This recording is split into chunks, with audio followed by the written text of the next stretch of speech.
Hi, welcome back to Colorado and Company. Well, it seems like an unusual idea, putting cameras in the hands of visually impaired children. But educator Tony Deifell did just that. He taught his blind students to take pictures as a way to express themselves. Seeing Beyond Sight is a collection of astonishing photographs. They are more than just shots in the dark. They challenge the way we see art and ability. And Tony Deifell is here with us right now to talk about his book, Beyond Sight. And I guess the first thing that strikes me is like, how in the heck do you teach somebody who can't see to see something and take a photograph? I wasn't actually sure exactly how we do it when we started, but we had point-and-shoot cameras, so it focused and exposed for them, and then they would listen to their environment. So we actually called the program Sound Shadows when we ran the program, because they would listen to shadows instead of look for shadows. And they would just ask questions about their environment, and you can, without seeing, you can get a lot of information about the world in order to take a photograph. So. Unbelievable. Why did you decide to do this? It was honestly because I had a fear of losing my eyesight. I had worked as a photographer and thought maybe like a pianist losing their fingers. They wouldn't be able to continue doing playing piano. So I thought, well, what would I do if I lost my eyesight? And then I sort of thought I could still take pictures by listening and asking questions, and I kind of knew how vision worked and that sort of stuff. And then I figured, well, maybe kids who grow up with visual impairment are never given a camera to communicate. Maybe they just get braille writers, and they could actually take pictures if they had the access to one. So I called the Governor Morehead School, and they thought it was a joke when I first called, and then I was just really persistent, and they said, okay, let's do an after-school program. This is a They heartwarming thought it story. was a joke. Yeah, they thought I was pulling a prank. What was that first conversation like? I mean, well, they had had a bad news story actually on them, and they thought so some reporters were calling them to get them to say, oh yeah, let's do that, that's a good idea, and then quote them as like they want to teach photography to kids, blind kids, and so they thought it was going to be a prank. Unbelievable. Well, I bet there was so much satisfaction and joy from the kids. What surprised you most when they started taking the photographs? What surprised me most is I was trained as a photographer, and so what surprised me was that some pictures that came back and I thought they were mistakes were actually very intentional. And there's one story, and it's probably going to be up on the screen, and it's these pictures of sidewalks. And so when the pictures came back, we would describe each image and what they intended to shoot, and sometimes they would point too high or too low, like to get the ceiling, or right here, a sidewalk. And it was just a mistake. They may be Lawanda, who took this picture, meant to take a picture of a friend on campus or a tree. And so I put him to the side, and she said, no, no, no, no, no, I meant to take a picture of the cracks in the sidewalk. And I was like, oh, okay. Wow. And then she wanted to write a letter to the superintendent asking for them to be fixed. So she said, dear Dr. Brightweiser, since you have the privilege of sight, you probably walk on these cracks every day and don't notice them. But for me, my cane gets stuck, or wheelchairs go off the sidewalk, and it's a problem. Would you fix it? Bless her heart. Yeah, so she learned a language that wasn't her primary language, a visual language, to communicate about something that was important to her. Wow, wow, we're looking at some of these incredible... And this is a family photo album that Antonio did. That was one of the assignments, family photo album. So. Wow.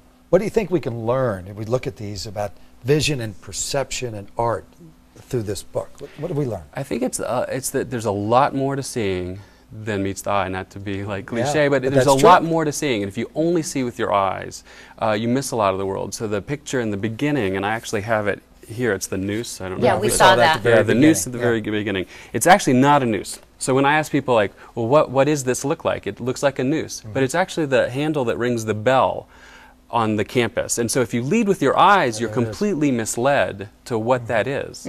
But it's actually, and then I ask people to, look at this with your ears.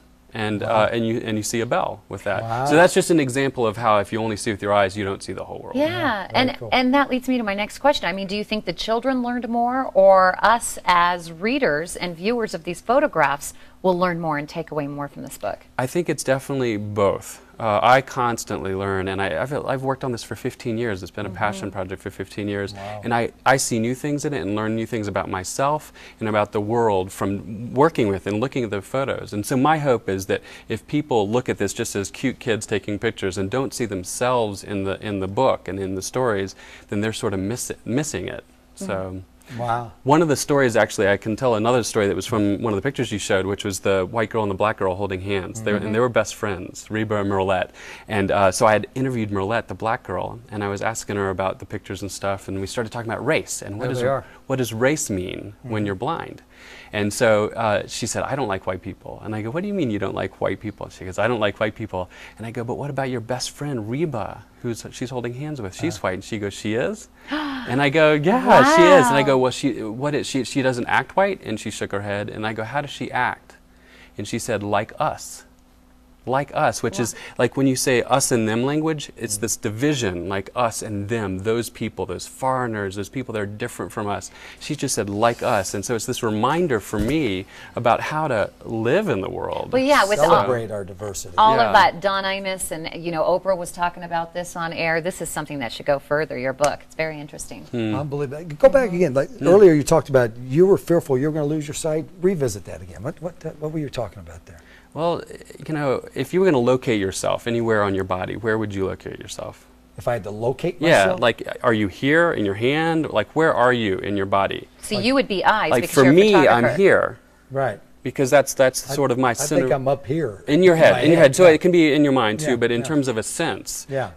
So I think aside from just being a photographer, I think losing your eyesight is something that changed. Like I felt like I would lose my place in the world. I would sort of not. I'd be lost. Yeah. And so lose your identity. It was that in addition to just being a photographer and losing my skill. Like if you all like stopped, lost your ability to talk. People would there goes my probably be livelihood. very happy. Yeah. We could talk to you for hours. Thank you so much for coming on. Fascinating, Yeah, fascinating. Tony Deifell will be at the Tattered Cover in Lodo tonight at 7:30, signing copies of his book, Seeing Beyond Sight. You're also going to be having the multimedia presentation, yeah, it's right? going to be. We're going to show some films about where some of the students are today, and show some pictures, and I'll tell some more stories. It'll be more than just reading a book. That's going to be fascinating. Sure fascinating. Check it out. All right. Well, still to come on Colorado and Company this morning, we'll find out what it